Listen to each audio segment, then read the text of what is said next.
Bienvenue au podcast quotidien Gurucule Prep du 20 novembre. Mise à jour 1, jour important. Journée mondiale de l'enfance, 20 novembre. La journée mondiale de l'enfance, également connue sous le nom de journée universelle de l'enfance, est célébrée chaque année le 20 novembre. Fondée en 1954, cette journée marque l'adoption par l'Assemblée générale des Nations unies de la Déclaration des droits de l'enfant en 1959, ainsi que la ratification de la Convention relative aux droits de l'enfant en 1989. Depuis 1990, cette journée célèbre ces deux événements. Le thème de la Journée mondiale de l'enfance 2024 est « Écoutez l'avenir ». Mise à jour 2, jour important. Journée mondiale de la BPCO 2024, 20 novembre. La bronchopneumopathie chronique obstructive, BPCO, est une maladie grave qui limite le flux d'air des poumons, rendant les tâches quotidiennes difficiles.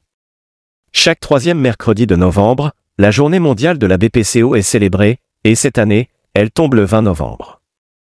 L'événement a été initié en 2002. Environ 20 à 25% des fumeurs développeront une BPCO selon les statistiques.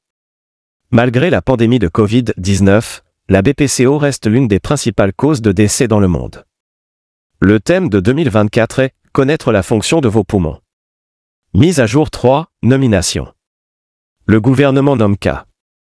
Sanjay Murthy comme nouveau CAG. Le gouvernement a annoncé que K. Sanjay Murthy sera le prochain contrôleur et vérificateur général de l'Inde. Cet officier IAS de la promotion 1989, cadre de l'Himachal Pradesh, succédera à Girish Chandra Murmu. Murthy est actuellement secrétaire à l'enseignement supérieur au ministère de l'Éducation. Girish Chandra Murmu, en poste depuis le 8 août 2020, terminera son mandat le 20 novembre. Mise à jour 4, banque. La State Bank of India émet des obligations de 500 millions de dollars sur 5 ans. La State Bank of India, SBI, a achevé l'émission de 500 millions de dollars d'obligations à taux fixe non garantis, d'une durée de 5 ans, avec un rendement de 5,125% payable semestriellement. Ces obligations, émises sous la réglementation S, seront cotées à la bourse de Singapour et à l'India International Exchange à Gift City, avec un règlement prévu pour le 25 novembre. Mise à jour 5, internationale. Le Gabon approuve une nouvelle constitution lors d'un référendum historique.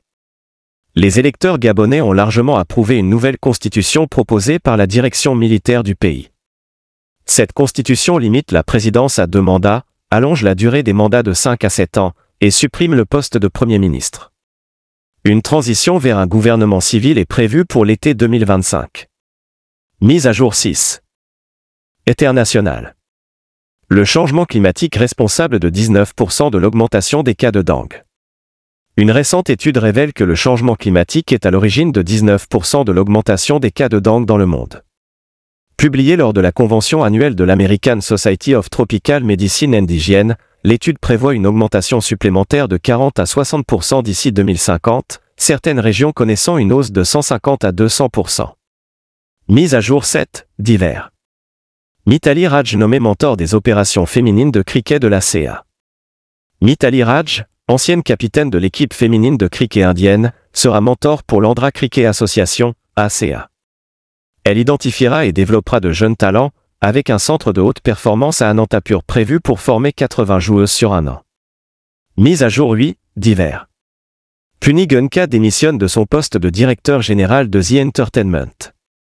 Puni Gunka quitte son poste de directeur général de The Entertainment Enterprises pour se concentrer sur les tâches opérationnelles en tant que PDG. Mukin Galgali, directeur financier, a été nommé PDG adjoint. Mise à jour 9, sport. Jyoti Surka remporte l'or, Abhishek Verma l'argent au GT Open 2024. Les archers Jyoti Surka Venam et Abhishek Verma ont respectivement remporté des médailles d'or et d'argent lors du GT Open 2024 au Luxembourg, un événement du circuit mondial de tir à l'arc-en-ciel. Mise à jour 10, sport. L'Odisha remporte sa première médaille d'or au championnat national senior de hockey.